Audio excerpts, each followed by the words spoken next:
La première question à aborder est « Pourquoi devons-nous prier ?»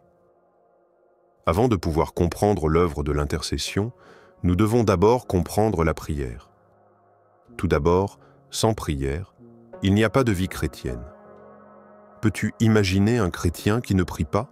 Ce serait la définition même d'un non-chrétien, quelqu'un qui ne prie pas.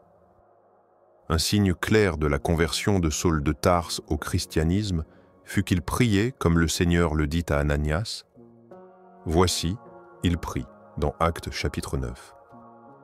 Les chrétiens ne se mettent pas à genoux seulement lorsqu'ils ont du temps libre. La prière est mentionnée 230 fois dans le Nouveau Testament, parfois dans de longs passages qui sont souvent des prières en elles-mêmes. Dans l'Ancien Testament, on trouve 85 prières enregistrées, ainsi que 60 psaumes qui sont entièrement des prières, et 14 autres qui en contiennent. La prière est l'affaire centrale dans le royaume céleste de Dieu. Les chrétiens sont ceux qui invoquent le nom du Seigneur. C'est le fondement de notre vie, le cœur de la vie chrétienne. Si nous voulons atteindre Dieu et le saluer, la prière est le moyen de le faire. Lorsque notre esprit s'élève vers Dieu, c'est porté par les ailes de la prière. La prière ouvre la porte de la demeure même de Dieu. Comme la Bible, qui est en grande partie un livre de prière, l'Église est fondamentalement une maison de prière, selon Matthieu 21, verset 13. Seuls les êtres humains peuvent prier. Nous sommes uniques à cet égard. Les anges adorent, mais on ne les entend jamais prier. Et la prière nous élève bien au-delà du niveau animal. Les animaux ne sont pas des personnes, et la prière ne fait pas partie de leur nature. Un chien peut voir son maître à genoux en prière, mais il n'a aucune idée de ce qui se passe.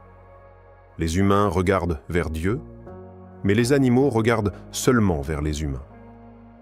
Les athées et les peuples non civilisés peuvent connaître Dieu, mais les autres créatures se trouvent de l'autre côté d'un gouffre infranchissable et ne savent même pas que les choses spirituelles existent. La prière est également le don de la grâce de Dieu et notre capacité naturelle la plus haute. Aucun être humain n'a jamais pu s'élever plus haut que lorsqu'il est à genoux devant Dieu. Des hommes de génie comme Beethoven, Shakespeare, Michel-Ange et Newton ont produit des œuvres immortelles et tous priaient. La prière était l'expression la plus remarquable de leur esprit, pas seulement de leur intelligence. Ésaïe 29, verset 14, le dit ainsi. « Voici, je vais encore faire une œuvre merveilleuse parmi ce peuple, une œuvre merveilleuse et un prodige. La sagesse de leurs sages périra, et l'intelligence de leurs hommes intelligents disparaîtra. » Ce point de vue est renforcé dans Jérémie chapitre 9, versets 23 à 24, où l'on lit « Que le sage ne se glorifie pas de sa sagesse, que le fort ne se glorifie pas de sa force, que le riche ne se glorifie pas de sa richesse, mais que celui qui veut se glorifie de ceci, qu'il a de l'intelligence et qu'il me connaît, qu'il sait que je suis l'Éternel. » Nous pouvons tous nous élever à ce niveau, que nous soyons des personnes d'une grande intelligence ou les plus simples des martyrs. Les humbles aussi augmenteront leur joie en l'Éternel, et les pauvres parmi les hommes se réjouiront dans le sein d'Israël, nous dit Ésaïe chapitre 29. La prière n'est pas simplement des mots, c'est notre esprit qui entre en contact avec l'Esprit de Dieu. La vie coule constamment de Dieu, comme la lumière du soleil. Dans la prière, nous nous exposons à ses rayons et nous nous baignons au soleil, pour ainsi dire, dans la chaleur de l'amour divin. Nous absorbons sa bonté. Elle pénètre jusqu'au cœur de notre existence. C'est la vie d'en haut. Par la prière, nous acceptons l'invitation de Dieu à vivre avec lui. Il y a beaucoup à savoir et à apprendre sur la prière. Jésus nous a montré comment commencer. Il a dit « Quand vous priez, dites « Notre Père ». Luc 11, verset 2. Avant de pouvoir vraiment prier, nous devons avoir cette relation fondamentale, la relation père-fils. Nous venons à Dieu comme ses enfants. Si nous sommes ses enfants, alors nous ne devons pas oublier de prier. Si un fils où une fille ne parlait jamais à son père, ce serait le signe que quelque chose ne va pas du tout. Si nous ne parlons jamais à Dieu, nous sommes coupables de l'ignorer.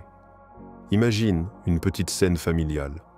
Quand le père de Jimmy rentre à la maison, le garçon court vers lui en criant « Papa !» Son père s'amuse un peu à taquiner l'enfant. « Voyons voir, est-ce que je te connais ?» Et son fils répond « Papa, c'est moi, Jimmy !» Le père rit et dit « Ah oui, bien sûr. C'est toi, le petit garçon que j'aime, n'est-ce pas ?» C'est ainsi que Dieu nous voit. Nous sommes les enfants qu'il aime. Et c'est ainsi que nous pouvons nous adresser à Dieu dans la prière, comme si nous disions « C'est moi, Père ». Nous sommes nés de Dieu, pas simplement des descendants issus d'une longue lignée d'ancêtres. Notre salut ne dépend pas de la succession apostolique. Nous ne sommes pas reliés à lui par les apôtres ou par l'Église, mais chacun d'entre nous appartient à la famille de Dieu par une naissance directe, par l'Esprit de Dieu. Aujourd'hui, nous sommes rapprochés de Dieu exactement comme l'étaient les premiers disciples autrefois. Une personne, née de nouveau, est aussi proche de Dieu que Jean, qui reposait sur la poitrine de Jésus. La paternité divine est la vraie paternité, et les pères terrestres ne sont qu'un reflet de notre Père céleste. Maintenant, si le fondement de la prière est la paternité de Dieu, nous devons nous assurer que nous sommes bien ses enfants. Seuls ces enfants ont des droits, tandis que les autres prient comme des étrangers.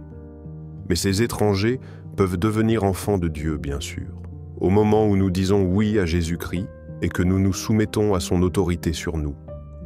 Alors, comme nous le lisons, il nous donne le droit de devenir enfants de Dieu. Jean 1er 12. Au moment où nous le recevons, il nous reçoit dans sa famille. Alors, l'instinct de prier est planté en nous. Nous voulons parler à Dieu, car il est devenu notre Père, et naturellement, nous voulons lui exprimer notre amour, comme des enfants envers leur Père. Ne pas prier serait très anormal. Romains 5, verset 5 dit « L'amour de Dieu a été répandu dans nos cœurs par le Saint-Esprit qui nous a été donné. » L'Écriture nous dit « Vous avez reçu un esprit d'adoption par lequel nous crions « Abba, Père ». Romains 8, verset 15. Ceci était la preuve de l'œuvre de Dieu en nous. Beaucoup ne prient qu'avec l'espoir que Dieu, étant infiniment sage, les écoutera. Ils ne le perçoivent que comme le Tout-Puissant, impressionnant et distant, inconnaissable et infini, trop grand même pour remarquer cette petite planète et les habitants qui y grouillent comme des fourmis. Mais leur perspective est erronée. Tout père, peu importe sa grandeur, a du temps pour son fils. Aucun fils ne se dérobe avec crainte si son père était trop grand pour le remarquer.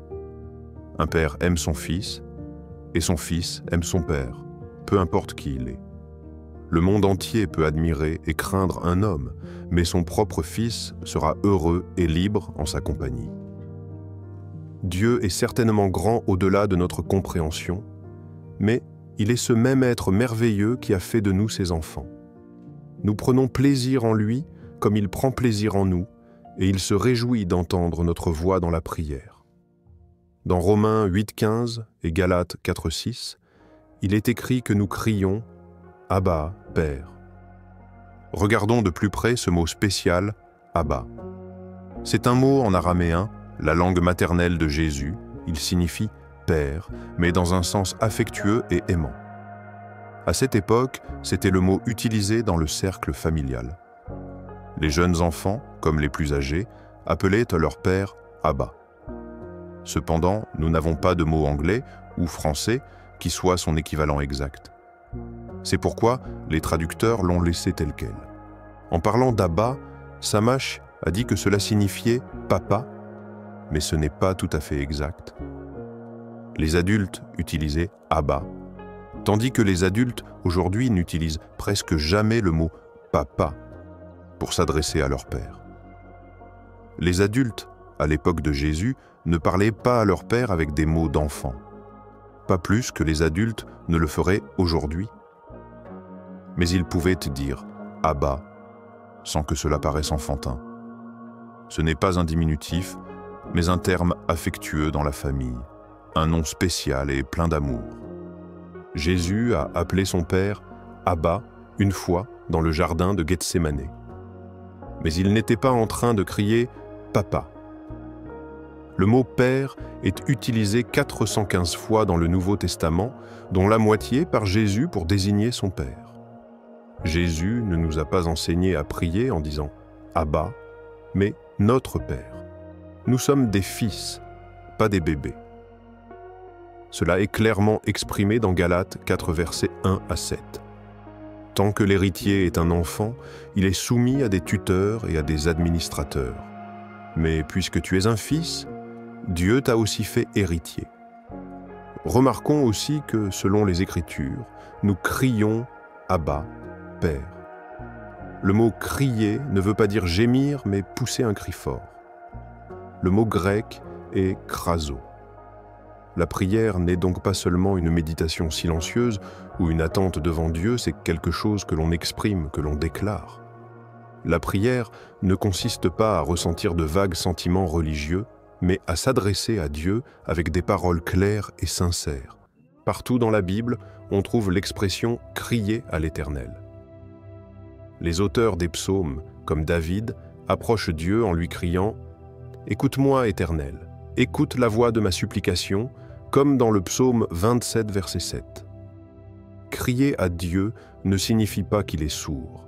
Cela veut dire que nous lui présentons nos requêtes, que nous partageons avec lui des paroles concernant sa parole, que nous exprimons nos sentiments et nos espérances, que nous lui parlons de ce qui nous tient à cœur, comme à un ami de confiance.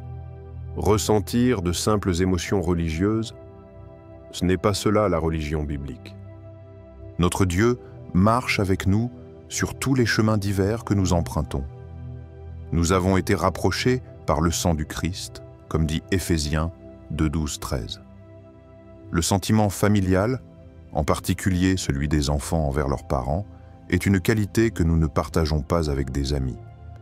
Les liens du sang unissent les gens, même lorsque des divergences apparaissent. Le dicton « le sang est plus épais que l'eau » contient beaucoup de vérité. Rien ne peut nous séparer de l'amour de Christ. Pourquoi? Parce que nous avons une relation de sang, mais pas basée sur notre propre sang. Elle est fondée sur le sang précieux de Jésus-Christ. La proximité dont il était question ici n'est pas une question de mètres ou de kilomètres, c'est la proximité du lien familial. Dieu est notre Père, pas notre grand-père. Nous ne sommes pas reliés à Dieu par procuration, à travers une autre relation.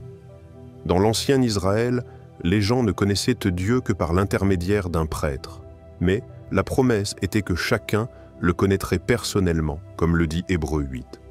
Nous sommes aussi proches de Dieu que le permet n'importe quel lien.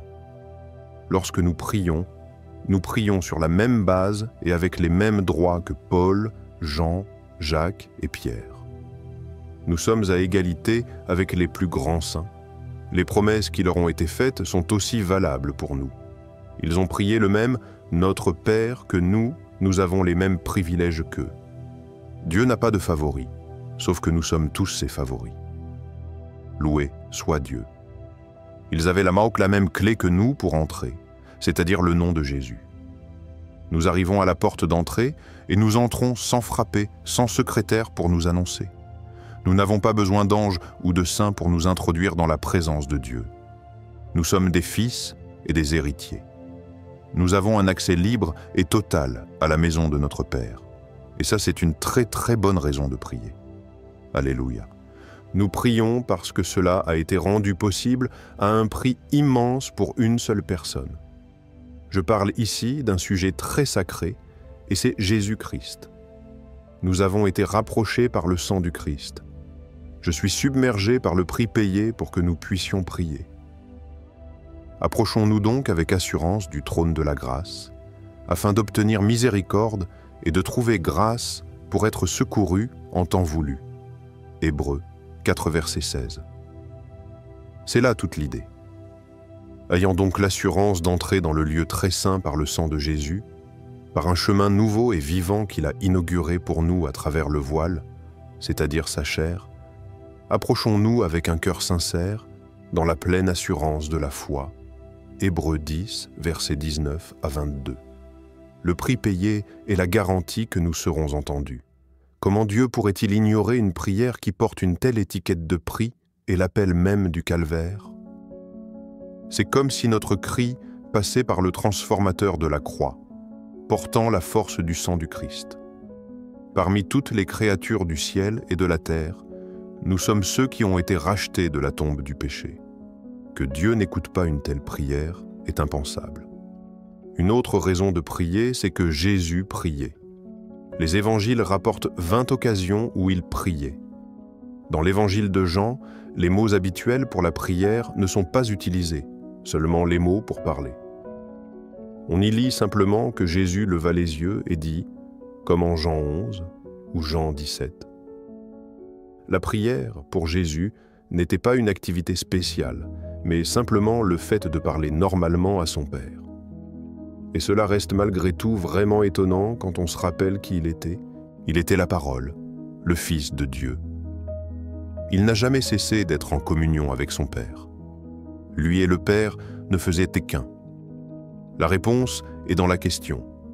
Il priait parce qu'il était si proche de Dieu, non pas pour se rapprocher de lui.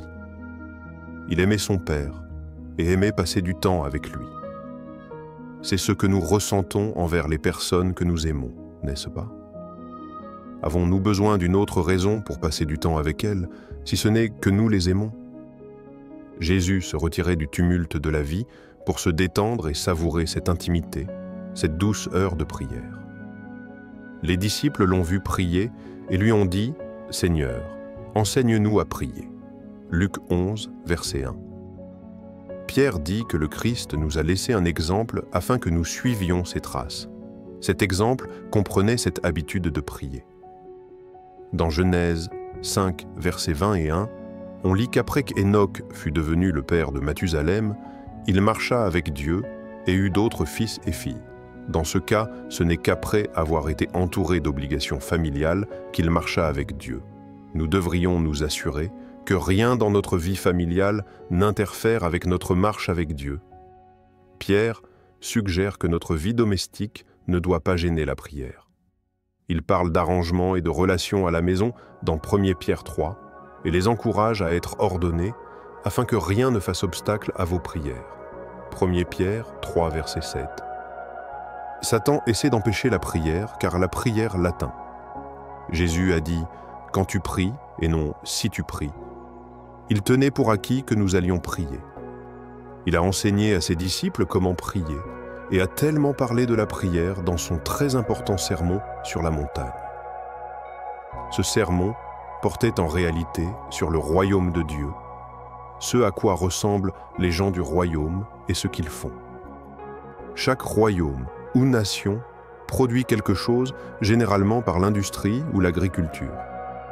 Les banques et autres institutions financières parlent de leurs produits, bien qu'elles ne fabriquent rien du tout. Les gens du royaume de Dieu prient. Notre produit, pour ainsi dire, c'est la prière. La véritable base de la prière est l'amour de Dieu, et non un devoir religieux. Nous pouvons aller vers Dieu pour lui demander de répondre à nos besoins, mais sans amour, la prière est une affaire sans cœur, comme aller voir nos autorités locales pour exposer nos revendications. Si nous aimons Dieu, nous pouvons lui demander ce que nous voulons sans crainte. Sinon, nous ressemblons au fils prodigue qui a exigé « Père, donne-moi la part de l'héritage qui me revient ». Luc 15. C'est l'histoire de beaucoup de vies. Donne-moi, donne-moi, donne-moi. La vie devient une exigence constante de mes droits, même s'ils sont erronés. Dieu est-il un père gâteau, juste là pour satisfaire nos caprices? Venir à Dieu uniquement pour ce que nous pouvons obtenir de lui, c'est de l'amour intéressé. C'est aimer les dons et non le donateur. Dans la prière, nous présentons nos requêtes et nous y sommes même encouragés, comme on le voit dans Philippiens 4, verset 6. Ne vous inquiétez de rien, mais en toute chose, par la prière et la supplication, avec des actions de grâce, faites connaître vos demandes à Dieu. Mais la relation va bien plus loin que cela. La prière n'est pas juste une technique que l'on utilise pour obtenir des choses de Dieu. Un livre a un jour été publié avec pour titre « comment obtenir des choses de Dieu. Cela me paraît plutôt cynique. Si vous changez le dernier mot du titre par « papa », signifiant un père terrestre, que dirait-on si vous disiez à quelqu'un dans votre famille « je vais te dire comment obtenir des choses de papa », comme si les mots pouvaient manipuler Dieu. Il n'y a pas de carte magique pour ouvrir les portes de la bonté de Dieu. Nous nous adressons à un Dieu vivant qui nous aime et qui nous dépassera toujours dans ses dons. D'ailleurs, les techniques de prière reviennent à essayer de contourner Dieu, de le tromper pour qu'il aille dans notre sens. La Bible n'a qu'une seule technique, la foi agissant par l'amour, selon Galates 5, verset 6. Nous vivons à une époque où les enfants ont de moins en moins de respect pour leurs parents. Certains parlent de leur père comme du vieux et se vantent de leur méthode pour lui soutirer de l'argent. Mais un chrétien qui s'approche de Dieu le fait avec une appréciation humble mais intense de sa miséricorde et de sa grandeur. Nos droits n'existeraient même pas s'il n'était pas mort d'une mort atroce à Calvaire. Comme le montre Philippiens 4, verset 6, nous devons présenter nos requêtes avec action de grâce. C'est la seule technique dans les Écritures. Nous prions parce que le Saint-Esprit prie. Il y a une déclaration remarquable dans Romains 8, versets 26 à 27. « L'Esprit nous aide dans notre faiblesse, car nous ne savons pas ce qu'il nous convient de demander dans nos prières. Mais l'Esprit lui-même intercède par des soupirs inexprimables.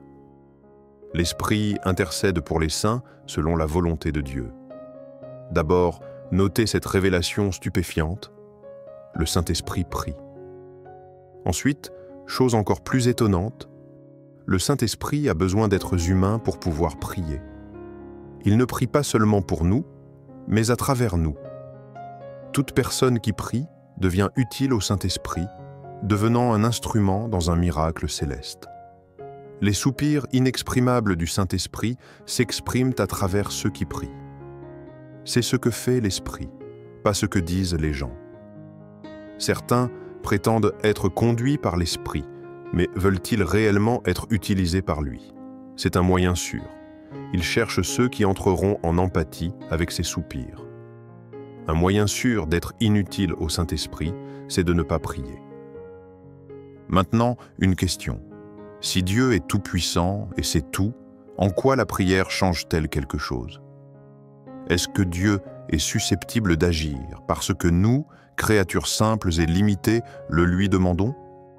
Cette question est posée de différentes manières. Certains des plus érudits et logiques affirment que la prière n'a aucune valeur puisqu'elle ne peut changer l'Esprit de Dieu et que tout ce que nous pouvons faire, c'est suivre sa volonté et son plan de toute façon. Ils ont à moitié raison, mais laissez-moi expliquer le fondement de la prière, car c'est une révélation importante, rarement comprise. Premièrement, nous ne changeons pas l'Esprit de Dieu quand nous prions. La prière doit toujours être en accord avec ses desseins. Ce que nous devons demander, c'est que sa volonté soit faite. Dieu a créé le monde ainsi. Le ciel et la terre existent par sa volonté, et il a placé l'homme et la femme ici pour faire sa volonté et œuvrer dans sa création, en complément de son activité créatrice. Le monde aujourd'hui n'est pas uniquement ce que Dieu a fait, mais ce que Dieu et l'homme ont fait, même si malheureusement, l'homme y met souvent le désordre. Deuxièmement, Dieu a le pouvoir sur les choses, et par la prière, nous partageons ce pouvoir. Dieu nous donne le privilège de provoquer des choses qui ne pourraient arriver autrement. Nous avons, par la prière, un pouvoir d'action pour le royaume de Dieu que nous ne pourrions jamais avoir par nos seules capacités naturelles. Numéro 3. Dieu a créé le monde avec l'intention que la prière soit nécessaire à son bon fonctionnement. C'est le principe même qui régit la prière. Il s'est toujours révélé comme un Dieu qui accorde à ses créatures le privilège de travailler avec lui. Même Jésus a dit « Prenez mon joug sur vous » dans Matthieu 11, verset 29. Il n'a pas pris notre joug, le joug de la rébellion, mais nous prenons le sien, le joug de sa volonté divine. Il partage avec nous sa souveraineté et la disposition de ses activités pour gouverner le monde. Il comptait sur la coopération des hommes avec lui par la prière. La prière a été prévue dès la création pour faire partie de son plan permanent. Il avait décidé de ne rien faire sans les prières et sans nous. C'est ainsi que fonctionne le monde. Et maintenant, numéro 4, une vérité spéciale tirée du psaume 72, verset 15. « On priera pour lui continuellement, dit-il. Cela ne veut pas dire que nous prions pour Dieu comme nous prions pour quelqu'un d'autre, car Dieu n'a pas de besoin. Cela signifie que nos prières sont faites pour lui. Par la prière, nous agissons pour Dieu. C'est notre travail, notre service. C'est le produit de la parole de Dieu. Et maintenant, numéro 5, Dieu ne nous a jamais donné la liberté de faire ce que nous voulons tout en ignorant sa volonté. C'est son monde, pas le nôtre. Les gens se comportent comme s'il n'y avait pas de propriétaire divin à qui rendre des comptes en tant qu'intendant. C'est une pratique dangereuse. Mais nous devons prier afin que Dieu puisse faire ce qu'il veut dans ce monde ou avec ce monde. Il nous a appris à prier. Que ta volonté soit faite sur la terre comme au ciel. À moins que nous ne prions, sa volonté n'est pas faite. Nous sommes des co-travailleurs avec Dieu, et c'est pourquoi nous prions. Il nous a donné l'opportunité de partager sa joie. Sinon, nous sommes des rebelles. Numéro 6. Si les plans parfaits de Dieu doivent s'accomplir, alors nous devons coopérer avec eux. Et la prière fait bien sûr partie de ce plan. C'est le système divin. Sa volonté et la nôtre fonctionnent en harmonie. Le monde ne peut pas être ce qu'il devrait être à moins que nous n'acceptions cette organisation divine et que nous ne pratiquions la prière sincèrement. Rien de ce que nous faisons sans prière n'est utile à la fin. Les gestionnaires doivent parler aux propriétaires. Lorsque la parole est devenue chair, Jésus priait chaque jour. Jésus ouvrait son oreille au Père, il a dit « Le Fils ne peut rien faire de lui-même, il ne fait que ce qu'il voit faire au Père. » Jean 5, verset 19. C'était son grand objectif, ramener ce monde en harmonie avec la volonté de Dieu. Dans sa propre vie terrestre, le Seigneur était un parfait exemple de liberté, mais une liberté au service des desseins divins et éternels. Une partie de la prière qu'il nous a laissée dit « Que ta volonté soit faite sur la terre comme au ciel. » La volonté de Dieu est faite dans le ciel. Ce n'est pas Dieu qui accomplit sa volonté là-bas, mais chaque créature, chaque grand esprit, chaque seigneur spirituel, chaque prince de gloire, chaque puissance angélique. Ils connaissent donc leur rôle et ce que Dieu veut. Ils excellent en sagesse. Par conséquent, ce ne sont pas des marionnettes, mais ils agissent de manière intelligente vers une fin divine ordonnée. Nous, les êtres humains, devons faire sa volonté tout comme les habitants de la gloire le font. Nous œuvrons spirituellement et, bien sûr, physiquement.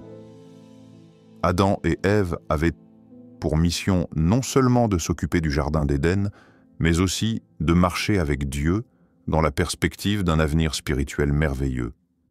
C'est aussi notre héritage, une vocation qui inclut la foi et la prière. Le monde est sombre, mais lorsque nous prions, le rayon laser de la lumière divine traverse la nuit noire. La seule condition est que nous demandions selon sa volonté, c'est-à-dire que nous demandions à Dieu de faire ce qu'il veut faire. C'est la position qu'il a lui-même adoptée.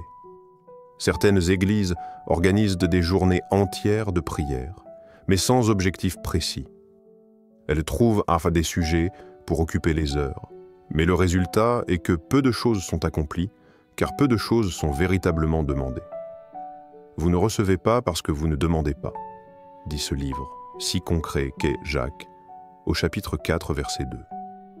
Si vous priez avec beaucoup de foi, mais pour peu de choses, vous recevrez peu. Dans les Écritures, les moments spéciaux de prière et de jeûne, ainsi que les grandes réponses à la prière, ont toujours été inspirés par de grands besoins. Une Église peut avoir un fardeau général inspiré par le Saint-Esprit, bien que la parole de Dieu reste notre guide habituel dans la prière. le grand appel reste la grande mission. Et notre première préoccupation devrait être que le monde se tourne vers Dieu, que ton règne vienne, que ta volonté soit faite sur la terre comme au ciel. La prière de Christ allait dans le même sens, afin que le monde sache que tu m'as envoyé. Tel était le centre d'attention de l'Église du Nouveau Testament. Les membres priaient les uns pour les autres, ce qui pouvait couvrir toute une variété de besoins. Mais en général, les sujets personnels devraient être partagés personnellement, et non dans des rassemblements de prière. Portez les fardeaux les uns des autres, et vous accomplirez ainsi la loi de Christ, dit Galates 6:2. Les réunions de prière régulières de l'Église ne peuvent pas ignorer les maladies graves et les angoisses individuelles, mais elles ne devraient pas non plus laisser ces sujets éclipser les besoins d'un monde perdu. La prière est le moyen par lequel la volonté de Dieu peut s'accomplir pour le monde. Souvent, cependant, notre vision reste locale, limitée aux gens autour de nous, empêchant la perspective du salut mondial. Même si la prière n'a pas d'objectif brûlant, elle reste une manière spirituelle de passer du temps. Je demande au Seigneur une chose, que je recherche ardemment: habiter dans la maison du Seigneur tous les jours de ma vie, pour contempler la beauté du Seigneur et pour admirer son temple. Psaume 27, verset 4. C'est la communion avec le Seigneur, l'un de nos luxes spirituels. Jean dit: notre communion est avec le Père et avec son Fils Jésus-Christ. Dieu désire que nous ayons une communion avec lui. Le Nouveau Testament mentionne de nombreux sujets de prière. Il y a 230 références à la prière, bien qu'il ne s'agisse pas d'une liste de 230 choses à demander. Ce sont toutefois des indications précieuses sur le sujet. Pour simplifier les choses, je vais classer ces références en 3 grands groupes que j'intitulerai prière, intercession et supplication. La prière pour l'évangélisation, l'intercession pour les autres et les supplications pour nous-mêmes. D'abord, la prière pour l'évangélisation dans le Nouveau Testament est très approfondie et vaste. Peut-être vous demandez-vous si les réunions de prière d'aujourd'hui ont le même impact merveilleux et puissant. Que le Saint-Esprit nous aligne sur la parole de Dieu. Voici la liste aussi complète que possible. 5 des 7 demandes dans la prière du Seigneur concernent le royaume de Dieu. Ensuite, vient la prière pour que Dieu envoie des ouvriers dans sa moisson. Puis, la prière pour rendre grâce, la prière pour chasser des démons récalcitrants, pour avoir de l'audace pour prêcher la parole de Dieu, pour que Dieu étende sa main afin que des guérisons, des signes et des prodiges soient accomplis au nom de Jésus pour désigner des personnes à une tâche donnée, pour que les gens reçoivent le Saint-Esprit. On prie aussi pour les personnes persécutées, pour demander à Dieu ce qu'il faut faire, pour rendre grâce publiquement, pour avoir un voyage prospère selon la volonté de Dieu afin de prêcher l'Évangile, pour que les saints soient délivrés de ceux qui ne croient pas, et pour que le serviteur de Dieu soit bien accueilli par ceux à qui il s'adresse, pour qu'il parte selon la volonté de Dieu et avec joie, pour que les gens soient rafraîchis par le ministère, pour que Dieu soit glorifié par Jésus-Christ, pour de l'audace dans la proclamation de l'Évangile, pour une porte ouverte à la parole, pour que l'Évangile soit manifesté et proclamé comme il se doit.